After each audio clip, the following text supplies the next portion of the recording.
All right. Welcome to all of those who are here this morning. I'm very pleased to send you heartfelt greetings from uh, Chicago, Illinois, and on behalf of the School of Public Service and DePaul University.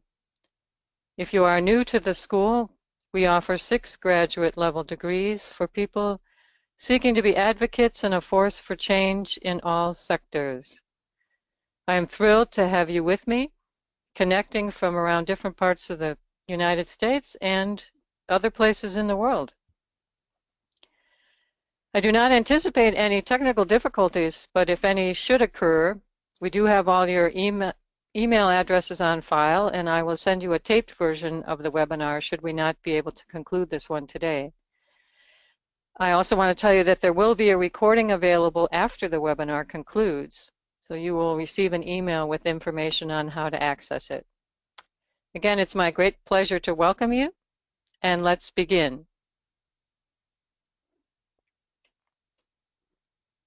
Today we're going to talk about leadership in the brain and some tools to help you be your best self, wherever that might be, in the workplace or at home with your friends. And the first thing I want to do is start out with sharing with you how I approach these presentations. The method I use, I learned in my graduate studies. It comes from James and Evelyn Whitehead, who used to teach at Loyola University here in Chicago.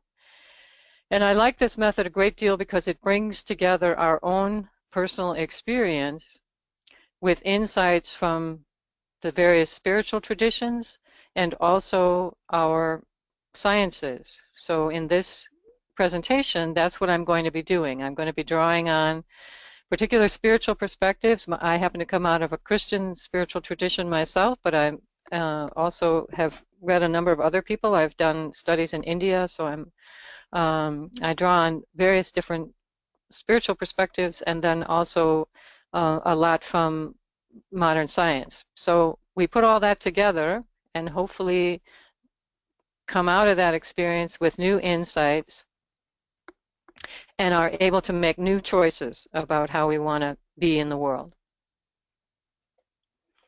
So from that, today's agenda, we're going to look at the human condition and insights from spirituality and science. Then I'm going to introduce you to Daniel Goleman's theory on emotional intelligence and offer you a little bit of opportunity to assess your own emotional intelligence. And then I'm going to introduce Howard Gardner's theory on multiple intelligences and also look at a little bit of an assessment for thinking about your own strengths and in terms of the different kinds of intelligences that Gardner speaks about.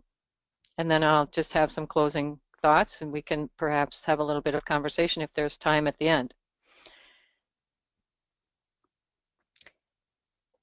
So the first thing I want to do is what I call a prior knowledge poll.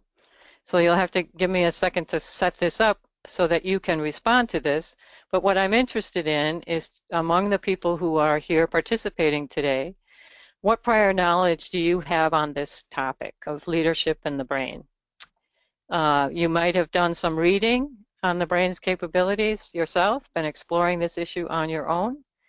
You might practice meditation regularly and have found it beneficial as a way to help you be in control of your own mind. Or this may all be new to you. So I'm going to get into the system here and launch a poll that you'll be able to respond to. Just give me 1 second while I do that. Look for that poll. So if you would just take a moment to click on your screen the answer that's most applicable for you. And then I will close the poll and show the results to everyone.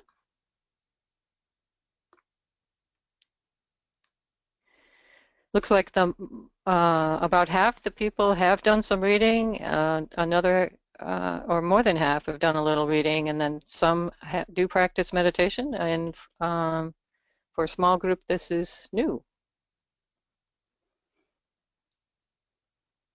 So I'll share those results.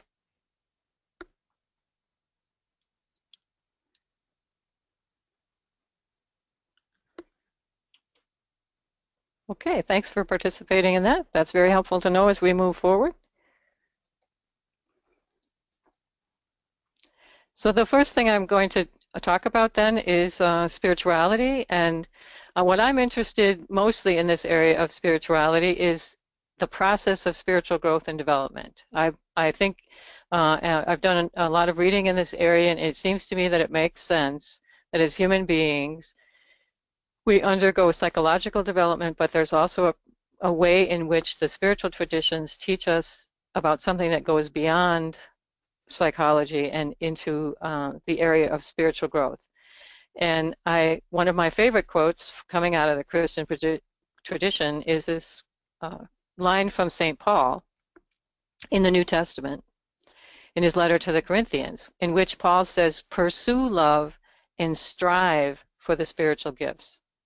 And what struck me about this line is that those are very active, intentional words that require a great deal of commitment. If you're going to that we aren't just born automatically loving human beings in the complicated relationships that we find ourselves in the world, particularly as adults, but we need to work at it. We need to pursue how to be a loving person, and we need to strive for the spiritual gifts. And in another place, Paul talks about the fruits of the Spirit as love, joy, peace, patience, kindness, serenity, gentleness, self-control. You may be familiar with this list. And it occurred to me as I was thinking about this in the context of spiritual growth that, again, we don't just automatically know how to do a lot of this, that there's a process through which we become a person who is able to be loving or experience joy and spread joy in the world, or a person who's able to be patient, gentle, a person who has self-control and can exhibit all of these attributes in the workplace on a daily basis. So this is something that's a real challenge and something that we have to work at all the time. Another passage that's a favorite of mine is this image of the tree. It comes from Jeremiah. "They shall be like a tree planted by water, sending out its roots by the stream, and it does not cease to bear fruit." So there's some source for us, there's some way in which we need to nourish ourselves on a daily basis so that we can actually bear the kind of fruit that St. Paul is talking about in the workplace with one another each day. So here's another thing that St. Paul said: "I do not understand my own actions, for I do not do what I want, but I do the very thing I hate." And how many of us find ourselves in that position, that we have these glowing understandings of how we want to be this spirit-filled, loving person in the workplace, but that doesn't always happen. So what's going on for us there? And I have been able to find an answer for that in looking at spiritual growth in the context of brain science. So to become the person who you wish to be, you will need to become the doer at the center of all your actions, so that your actions come from your inner being and not from impulse or habit. This is what Richard and Jan Potter say in their book on spiritual development for beginners. And I think this is what we're going to focus on. What does it mean to operate knowing myself, my inner being enough that and how to work with my brain and as it is constituted so that I'm not showing up in the world out of impulse or habit, and I'm showing up as the person I really wish to be. In other words, we might say, your brain controls everything you do. Do you know what it has in mind?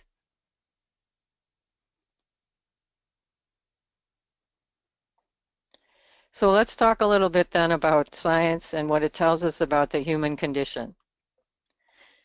Humans, this is the good news. Humans are born with a flexible, learning, capable brain, says Gerald Huther, the author of The Compassionate Brain. And this is because what scientists have discovered in the latter part of the 20th century is that our brains don't hit a wall as we become an adult, but they have a condition known as plasticity, in which there always is the possibility for us to create new neural pathways in our brain and to therefore begin to behave differently. Everything our brain does do is based on our past experiences. That's how, we start out with a blank slate, and every single experience we have begins to set down patterns in our brain for how we're going to function in the future. But we can change that if we want to be intentional about doing something differently. So waking up and having an awareness of what our brain has been conditioned to do, and then choosing to operate differently, is what we're all about here. So the other thing that scientists have discovered is that we actually have 3 brains in our heads. The first part of the brain to evolve historically over eons of time on Earth is what scientists call our reptilian brain. And this is the part of our brain that handles our survival needs. It controls automatic processes like breathing. It also responds instinctually. This is the area of our brain that is responsible for the fight or flight reaction that we have, which was a really good thing when we were trying to avoid lions and tigers and bears. It can be problematic when you're working with a lion or tiger or bear in your office. And so we need to be aware of what our instinctual brain is doing and how it's responding in perhaps conflictual situations. Another huge development for us as human beings was that we come from the long line that developed mammalian aspects in our brain, what's also known as the limbic system. This is the part of our brain in which resides our emotional responses. And that was, from an evolutionary perspective, part of what helped us to become nurturing parents and allow our infants to develop larger and more capable brains than other animals on the planet, because we were able to take care of them after they came out of the womb because of this sense of nurturing that came through in parents. But this is the seat of all of our emotions, positive and what we might sometimes label as negative emotions.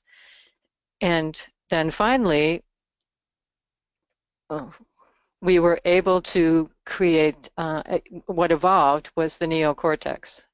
And this some refer to as our higher thinking area of our brain. This is where we do our logical, rational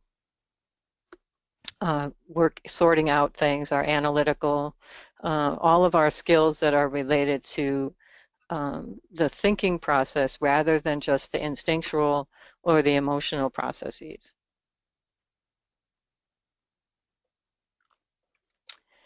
However, what scientists have now come to discover is that these 3 brains function independently, and that the thinking brain is not the one in control. That the reptilian brain appears to be the one in charge, which, if you think about it, makes sense, because our survival is so important that you want that brain kicking in as soon as something might be threatening to us. So what this French psychiatrist says is that in a battle between logic, emotion, and instinct, the reptilian brain always wins. And that's important for us to keep in mind as we are trying to function in an office or in a family or anywhere where we're in relationship with other people who might not respond to events the same way that we do. So what can we do about that? The fact that the reptilian brain is the one that's actually in control. Well, we can become more aware of that, and there are also others who think about ways in which we can overcome that. So in a sense, we could say we have 2 selves. We have the one self that is habit-bound, impulsive, and emotion-driven. That all comes from those 2 parts of our brain, the limbic system and the reptilian brain. And then we have this other part of ourselves who is thoughtful, circumspect, rational. So it's helpful to think of our own identity in these two ways. And other spiritual teachers have talked about this as well. One of my favorite is Thomas Merton, he puts it in the context of the false self and the true self. But it was very transformative for me to read Merton's words and recognize it in my own experience. That yes, I am not always my best self. There are some times when somebody else inside me takes over and does some things. And so this information about the brain was very helpful, and just putting it in that context of our two selves. So the goal is to recognize the difference, and in the moment when it's going on, when one of these two selves is taking charge of what's going on for me, and to train in what Peter Senge called personal mastery. And the results, hopefully, are satisfaction, inner peace, having an impact or positive influence, and of course, productivity, especially in the workplace. Because people work much better in an atmosphere that's thoughtful and rational and calm and positive, rather than one that's driven by impulse and emotions. Yes, you would agree, I'm sure. So, in other words, the Buddha said, you are what you think. And that has a lot more merit than it used to for me. So what I want to do now is to share some spiritual practices and actually give you an experience yourself. As I said at the beginning, what we want to do is take our own experience and combine it with some insights from spirituality and today's modern sciences and come up with some new insights. So one of the resources I've used and found very helpful is a book called The Executive and the Elephant by Richard Daft. And another one is a book called Passage Meditation by Eknath Ezeron, who was originally from India but worked here in the United States for a long time and has a great many followers. So Richard Daft's way of talking about these two selves and who's running the show is to say that a typical mind is occupied by automatic thoughts, perhaps 95 to 98% of its waking moments. And that automatic part of ourselves that resides in the reptilian brain and the limbic brain, he uses the image of the inner elephant, and that our neocortex, which we assumed was so much in control, is actually this little tiny person trying to ride the elephant and be in control of it. So he says our inner elephant makes decisions based on personal attraction and aversion. In other words, pleasure and pain. The Dalai Lama says in his book, Beyond Religion, that my students read in my leadership course at the School of Public Service, says that that's the essential human condition. We're all trying to experience happiness and avoid suffering. And but there's a part of our brain that's just really keyed into that. And as one Zen master says, do not like, do not dislike, and all will be clear. So what we're trying to do again is figure out, are there methods in which, tools that we can use, that we can get a better handle being this person who is riding this inner elephant. So we're going to do what I call a 1-minute mindfulness activity. And I'm actually going to set a timer. I'm going to ask you to do this for 1 minute. Wherever you are, I'm going to invite you to get comfortable in your chair, or if you're sitting on the floor, or wherever you are. And for just 1 minute, I'm asking you to just try to clear your mind of any thoughts, have an empty mind, and to focus on your breathing. Just kind of watch, use the observer part of yourself to just watch yourself inhale and exhale. That's all I want you to do is just sit quietly. You can close your eyes or have them open, whichever works better for you. Be comfortable. And I'm going to start a timer. So when I say go, you will do this. Just, again, clear your mind of any thoughts. I will be silent. You won't be hearing my voice. And just focus on your in and out breath starting now.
Okay, that was 1 minute.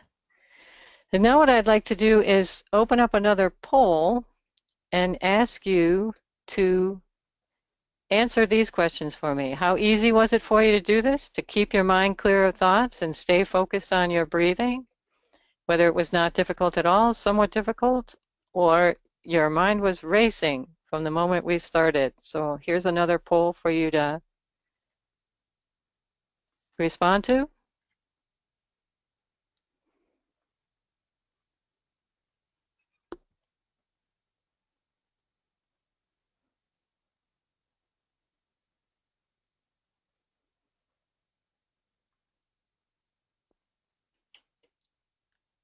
Okay, and I'm going to share the results. It looks like for the most part, people found it somewhat difficult to stay focused on their breathing with a clear mind. A few people indeed fell into the mind racing, and for a few, it was not difficult at all. And we have had some people who were experienced at meditation, so that doesn't surprise me. Okay, I'm going to hide that poll and go back to my presentation. Now I want you to do this again, only this time we're going to do the 1 minute mindfulness activity with a little different twist. You're going to, again, quiet yourself, clear your mind, and you're going to say a mantra to yourself as you are doing it. So, and what I invite you to do is on the in-breath, say, I will, and on the out-breath, say, be peace. So it'll just be a repetition for the minute of I will on the in-breath and be peace on the out-breath. And again, clear your mind of other thoughts before we begin, and you can start doing this process now.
Okay, that's the end of our 1 minute. And I'm going to launch another poll just to see if there was any difference for you in that. Was it easier this time for you to keep your mind clear of other thoughts other than the mantra? A lot easier, somewhat easier. Again, my mind was racing. So I'm going to launch the poll, give you a chance to respond.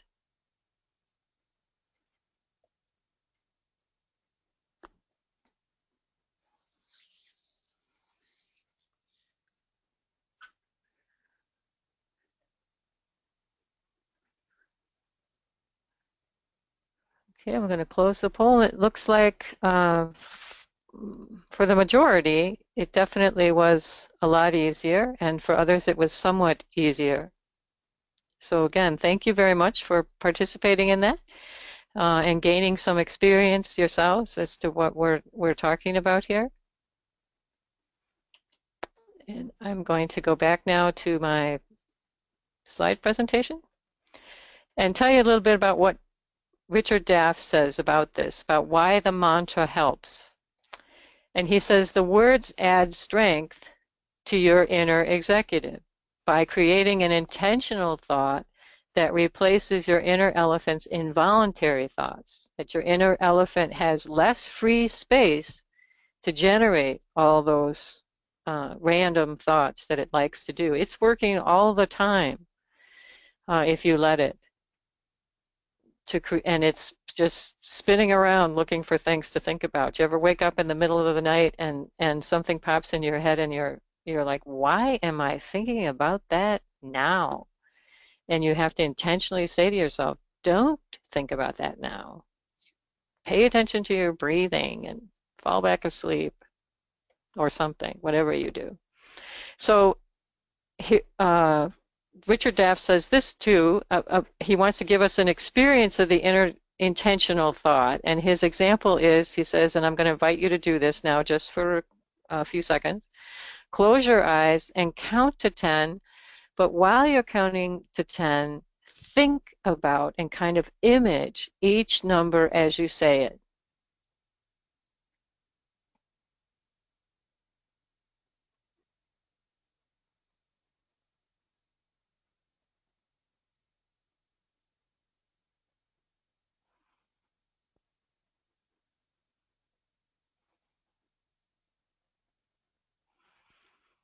Okay, I hope I gave you enough time to get to 10. And he says this about the intentional thought, that is what intentional thought feels like. It's like walking upstream in a rushing river of automatic thoughts and sensations that are trying to sweep you away.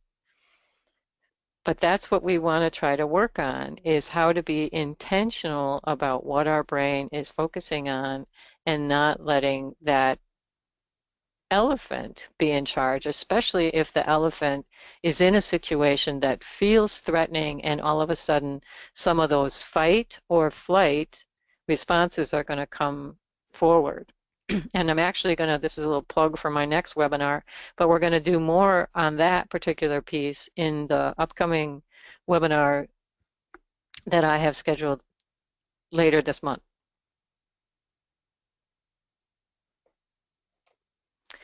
So Eknath Ezron says, if you want to know how people have progressed on the spiritual path, just watch them in the little interactions of everyday life. Are they patient, cheerful, sensitive to the needs of those around them? Are they free from compulsive likes and dislikes? Can they work harmoniously with others? And if so, they are evolving. They're growing in their own inner awareness and their capability of being in control. And isn't it interesting that here in the 20th century, he's writing about this, and it very much echoes what St. Paul wrote in his letter to the Corinthians centuries ago. So that's why I pull forth this spiritual wisdom and say, people have known about this reality of the human inner person for centuries. And if we want to throw away religion, we're also throwing away all of this ancient wisdom. So I'm trying in my work to bring back what is truly the wisdom part of our spiritual traditions, and the part that came out of our exploring ourselves as human beings and then developing the kind of practices that were needed, recognizing that both our human strengths and also our human weaknesses, basically what Thomas Keating calls the human condition. So here's another little tip. I met this elephant in India. To avoid the elephant's trunk wandering into the fruit and vegetable stalls along the way, the trainer gives the elephant a firm shaft to carry in his trunk. The analogy with the mind is, what shall we give it to hold on to so that it does not wander astray? And the answer from Eknath Easwaran is the mantra. And I'll just share with you that I've started to do this practice a number of months ago, and I found it very helpful. And I'll give you a concrete example. I do this when I'm riding on the L train. You know, I tend to be a little bit claustrophobic. I ride the train between our Loop campus and our Lincoln Park campus here in Chicago. Sometimes 2 or 3 times a week, but and when I get into that metal tube that in some places goes underground, and sometimes it's very crowded with people, and so my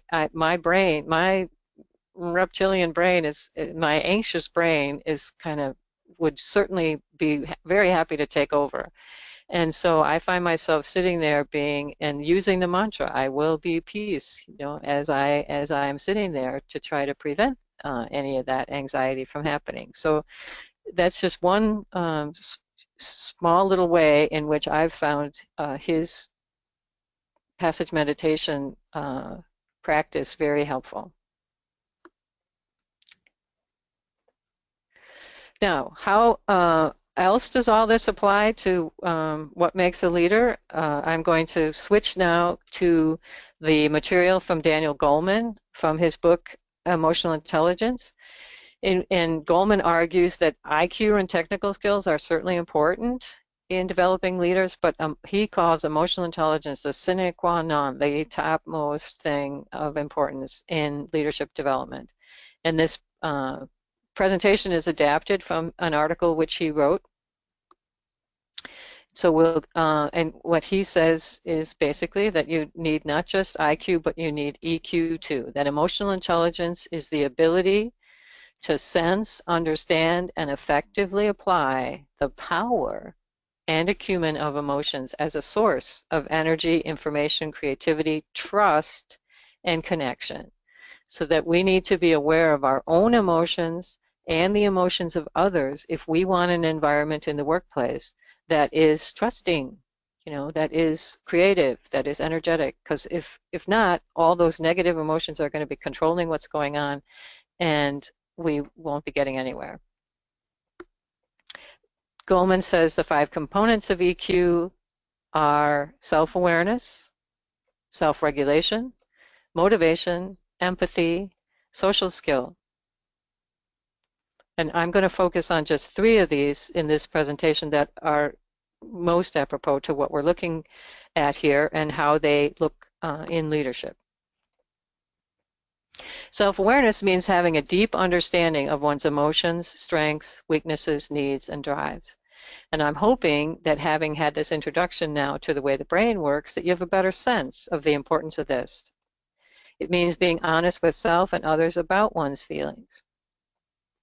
Here's little Billy, who first becomes self-aware. Where does EQ come from?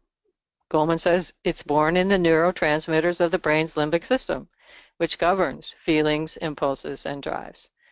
So again, now having been able to picture that, perhaps my hope is that you'll have a better understanding of the fact that you are one of these brains walking around on 2 feet and interacting with other people, and you need to be aware of how that is for you.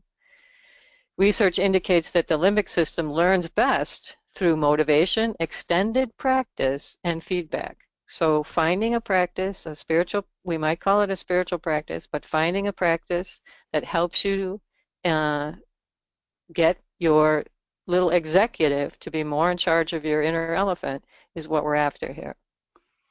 And he says, compare that, the above, with the kind of learning that goes on in the neocortex of the brain, which governs analytical and technical ability. And he says it's not surprising, but also a mistake, that the neocortex is the part of the brain targeted by most training programs aimed at enhancing EQ. And that, in fact, I believe it's these other experiential, getting people into an experience of how their brain is working, that is, and then teaching the kinds of tools, techniques that can help you in working with that, that's more effective.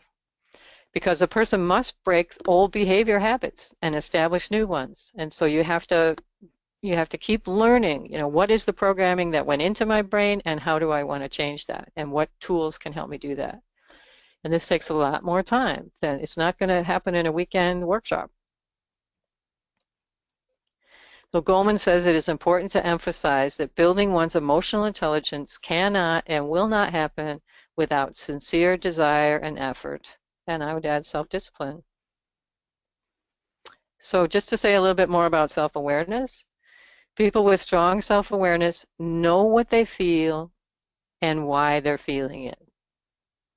In a sense, you've studied your emotions, and you have to kind of try in the moment or afterwards to be able to say to yourself, I'm feeling angry and this is why.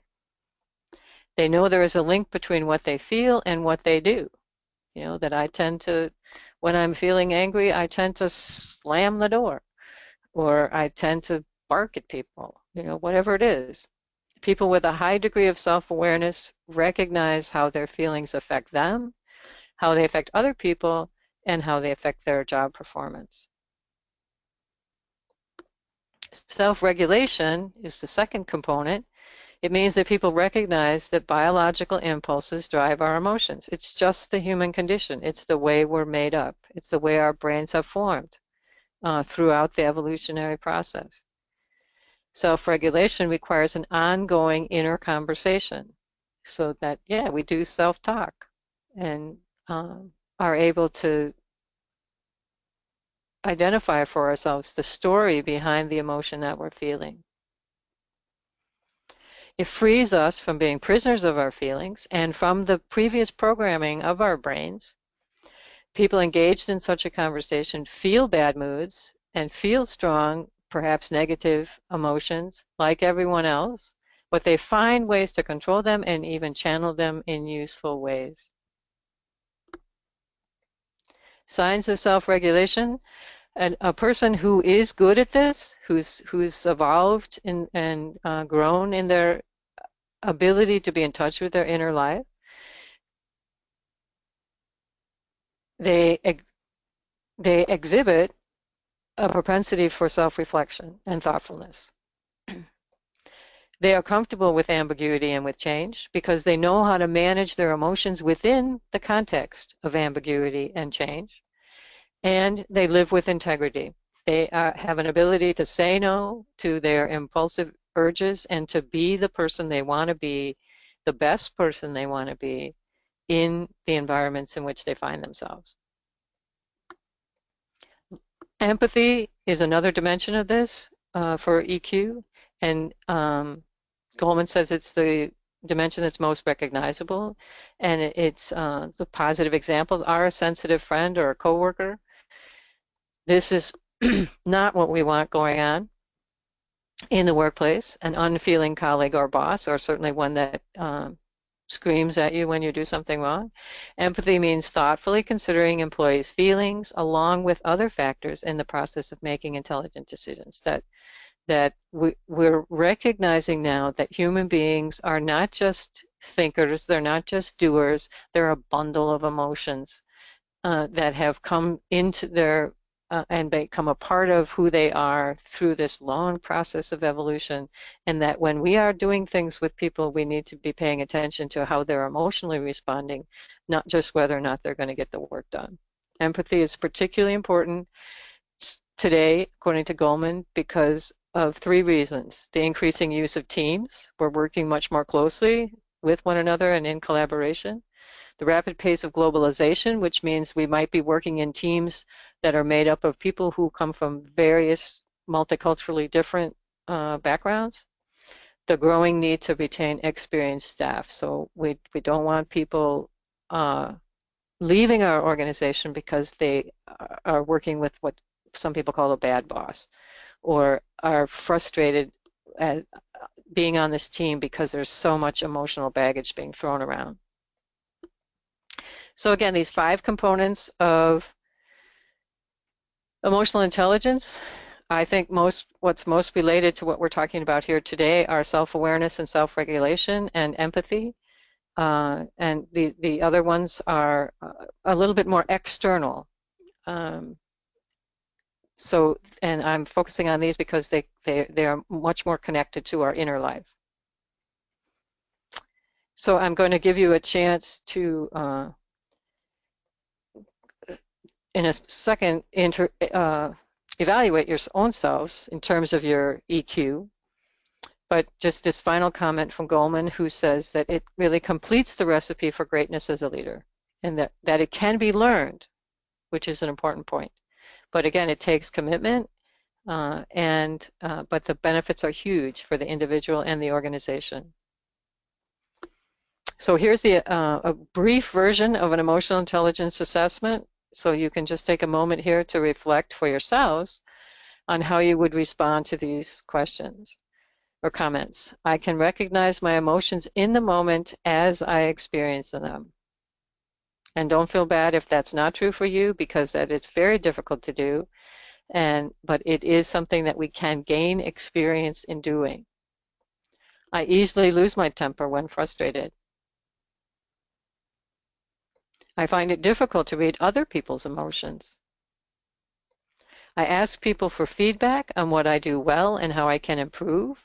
And the only way you can do that well is if you're going to be in control of the emotions that might come up for you when people give you that feedback, right?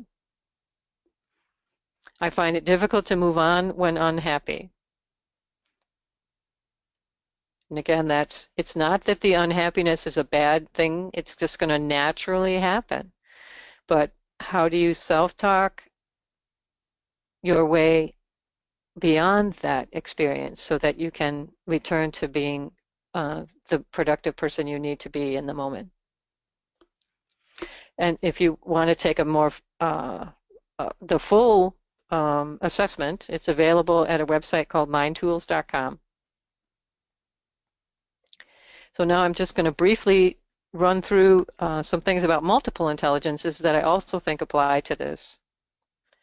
Dr. Howard Gardner is a professor at Harvard University who first coined the term multiple intelligences in 1983 through his groundbreaking book, Frames of Mind, The Theory of Multiple Intelligences. I'm sure you may have heard about this.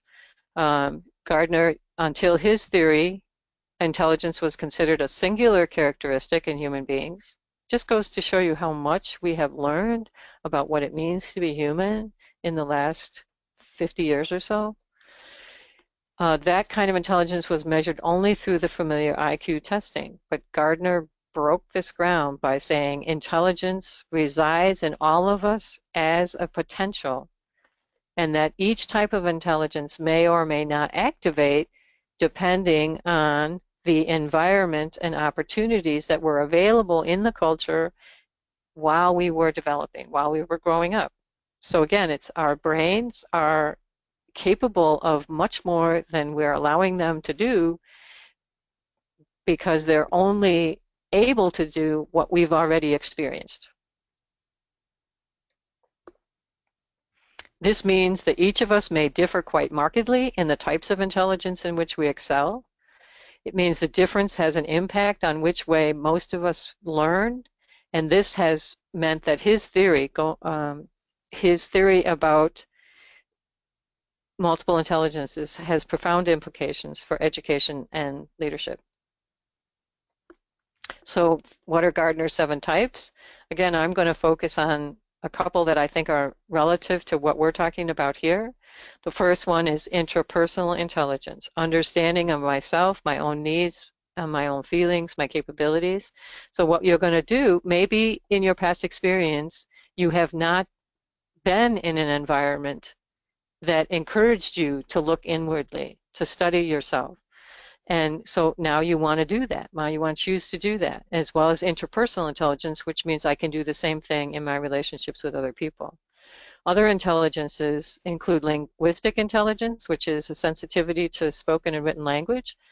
And I would say, related to this, that maybe your spiritual practice, if this is a strength in intelligence for you, that maybe in your spiritual practice you might want to choose written words, sacred scriptures of some sort, or poetry or something else. Musical intelligence. Again, if this is a strong intelligence for you, maybe your spiritual practice will be to listen to some favorite music. Maybe it might be classical music, might be, you know, a favorite song that helps you move into that space where you are calm and aware, etc. Logical mathematic intelligence is another one, and spatial intelligence. This again, for me, I think is related here because it may be that a spiritual practice for you, if you're somebody who likes to work with images, who likes maybe coloring mandalas or, you know, something, drawing, some other kind of thing would be a good spiritual practice for you. And again, bodily kinesthetic intelligence, the physical agility and body movement. But I think, again, maybe going for a walk in the woods is the best thing for you to do for yourself when you need to calm down. Or, you know, just if you've just received an email on your computer that has sent you into a fight or flight mode, maybe the best thing for you to do is to get up and walk around the office for a couple of minutes before you come back to it and think about how you want to respond. So again, just trying to use what's coming out for us in terms of these new theories about what it means to be human and the capacities that we have in trying to show up as our best selves. He also mentions, Gardner, by the way, that there are some, he's working now on some other possible intelligences, which include naturalist, spiritual, and moral intelligence. So we're stay tuning on that. But I think it's interesting that he's thinking, along with some other people, that as human beings, we do have the capacity for these, especially the spiritual and moral intelligence. Where does that come from, and how does that work? So here's the assessment on multiple intelligences. Some examples of what you could do. Is this for you that you enjoy reading? You easily learn a new language. You enjoy word puzzles. Logical, mathematical, that you find budgeting, managing money easy, perhaps. You enjoy Sudoku as a relaxation activity. Musical, you can play a musical instrument, or you like listening to music. Maybe that's important to you. Bodily kinesthetic, you can be involved in a sport. Spatial, again, do you prefer graphs and images to work with and to learn by? Finally, the interpersonal, I care about and enjoy being with people. And the intrapersonal, I like to learn about myself and set goals for myself in terms of my personal growth and development. So maybe you identify with one of those or not, but you can also go online to businessballs.com and take the complete assessment. He has it in several varieties there at businessballs.com. You can download a Excel spreadsheet and get your answers automatically, or you can download ones that you can do by hand. So, but again, this is another way of helping us figure out how we've developed and what our strengths are, what our strong intelligences are, and what other ones we might want to grow in, and then how do we want to make choices around how to do that. So just finally, what I'm trying to suggest here is that leadership development doesn't just involve knowing particular skills, you know, being smart, that for us to be whole and complete as good leaders, that we want to be physically healthy. We want to do self-care around all of the bodily needs that we have, and we want to be skillful in those areas. We want to be smart in terms of the way we communicate and what we know about finances, etc. but we also need to work with our EQ and how it can help us manage ourselves and our relationships, and that all of that is related to what some people call spiritual intelligence, which helps us to show up in the world as wise and compassionate people. So that there's an additional component here beyond the three: physical, intellectual, and emotional intelligence, that will help us to understand our two selves, that we show up in the world as these two selves, the impulsive, compulsive person, but we also have the capacity to get our executive working hard at being able to control that inner elephant, and so that we can actually show up in the world as our best self. So in just a few minutes that we have left in our time, what I'd like you to invite you to do is maybe you have a piece of paper or something that you would like to just jot down some things for yourself. What's next for you? You know, what is one thing about this presentation that excites or inspires you? You know, what do you want to learn more about?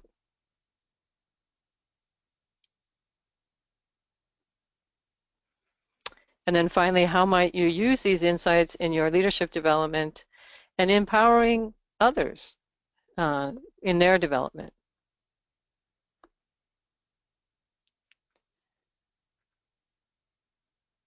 So what's going to be your major takeaway from having sat through and listened to me share what I shared today during this presentation? And what would you like to learn more about? And again, as I mentioned at the beginning, in case you came in late, I have been recording this presentation, and everyone who registered for it will receive an email with a link to how to access this recording.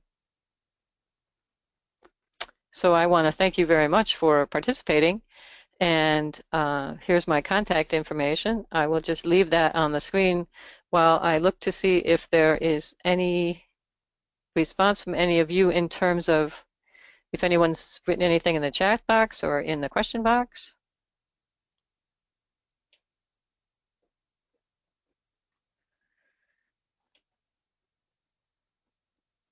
If you have access to the chat box, if you'd like to write something now.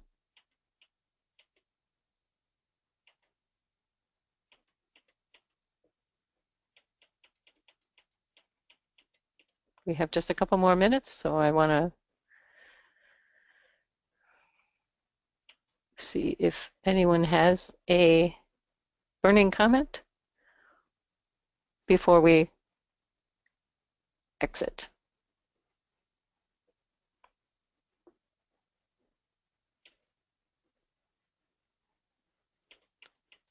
This is only my second time doing a webinar through this GoToWebinar mechanism, so I'm still much of a novice at it, but I'm hoping we did okay today.